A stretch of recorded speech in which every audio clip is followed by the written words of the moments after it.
A person eating its own hand.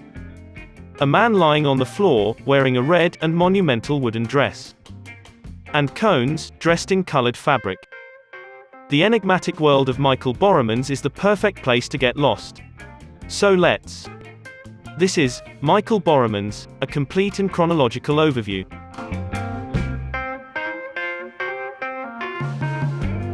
Michaël Borremans, born in Geraardsbergen in 1963, is a contemporary artist residing and working in Ghent, Belgium. Borremans is best known for his contemporary surrealism and figurative paintings, marked by beauty, the absurd, and a strongly conceptual foundation. What first seems to be an absurd painting of a person eating its own hand, what one might call deliberate and random nonsense, is in fact a reference to the conceptual artist Vito Acconci. And sometimes, the painting only references to itself, as a beautiful lie. Think of the painting, Man Holding His Nose, from 2007. People who lie often hold their noses a lot. Borremans creates an indirect self-portrait of the painter as a creator of lies. The Belgian artist is trained as a draftsman, printmaker, and photographer, before taking on painting in the 1990s. Besides painting, the Belgian artist also works in film, sculpture, installation, and very recently photography was added to this list. He is self-taught as a painter, with Velázquez and Caravaggio as his teachers, combining a Baroque painterly technique with a highly conceptual subject matter. Borremans examines the human condition. He tries to create a conflict within the image, which is not solvable, and leads a life of its own in the mind of the viewer. Absurd juxtapositions evoke different analogies, varying from perversity to romance, or from deep philosophical issues to pure slapstick humor. The painterly technique results in an anachronism with its contemporary subject matter and composition, creating an ongoing tension throughout his works. With these early works, the Belgian painter was already in search for the human condition. He aimed to depict a state, or archetype, of the 20th century human at the turn of the millennium, confronted with its existential character entering the 21st century. These works would kickstart his international career, in particular since 2004 and onwards. Michaël Borremans is represented by Zeno X Gallery in Antwerp, since 2002, and by the mega gallery David Zwirner since 2003.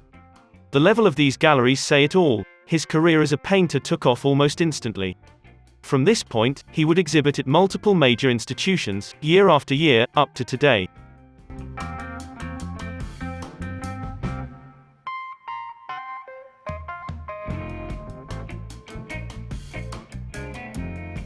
Up to 2010, one notices Borremans' ongoing examination of the painting as beautiful lie.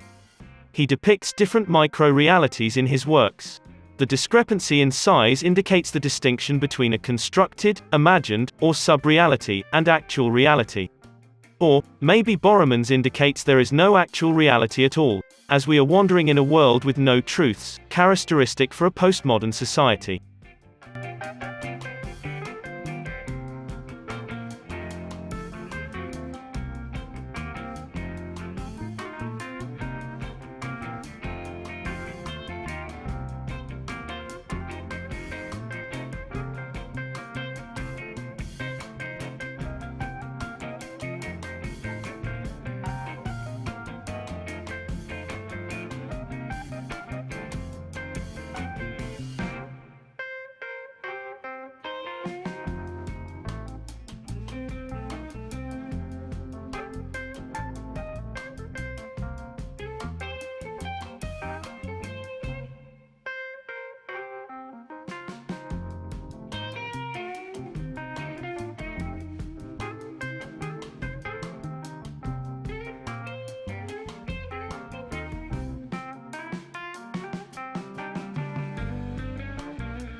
Notice the ongoing development in these early works, as the master continues to perfect his trait.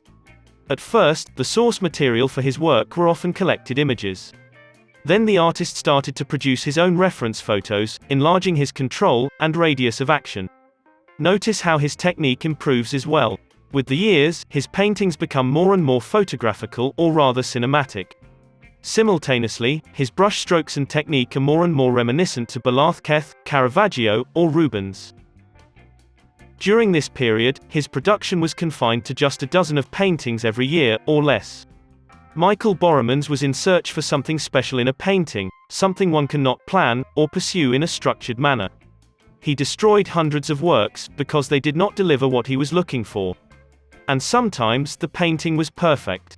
A knife in the eye, where everything falls into the right place, for unexplainable reasons.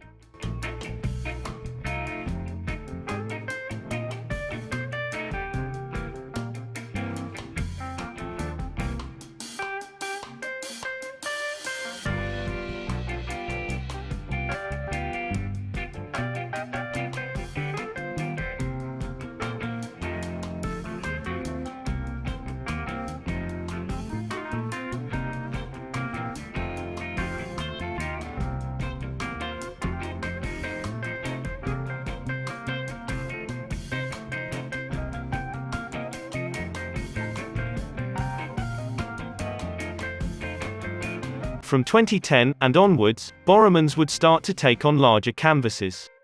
His oeuvre starts to reach its absolute peak, as his technique and visual language are perfected. Borremans starts to produce paintings with a monumental scale, altering the manner in which he depicts his characters.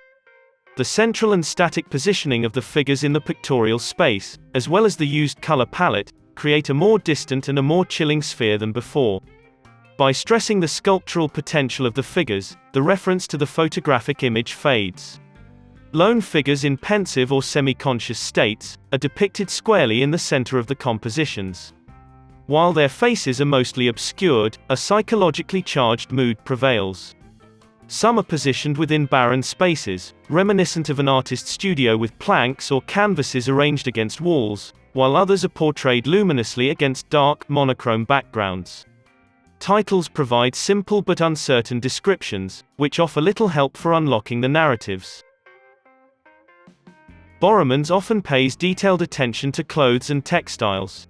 Fabric folds sometimes appear like visual representations of convoluted mental states, and the clothes, themselves, seem to transform their wearers into sculptural forms. As with Borremans' work in general, such paintings emphasize the tension between representation and empirical reality, by extension, to the impossibility of transparent, unmediated perception. As if a comment on the long-standing debate about art's approximation to life, which has been given new significance in the past century, with the implementation of photo-based imagery in the mass media, his works refuse to adopt a hierarchy between the real and the imaginary.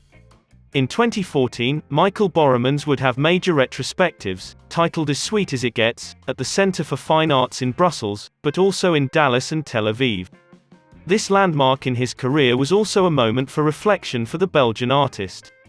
He aimed to reinvent his own trait and genre, by implanting more audacity in his oeuvre. Borremans would start to work in series from here on. Series such as Black Mold, Fire from the Sun, and Colored Cones, would increase the conceptual character of his works, as he aims to examine an idea or concept even more thoroughly, dedicating up to 20 paintings, or more, for one single idea.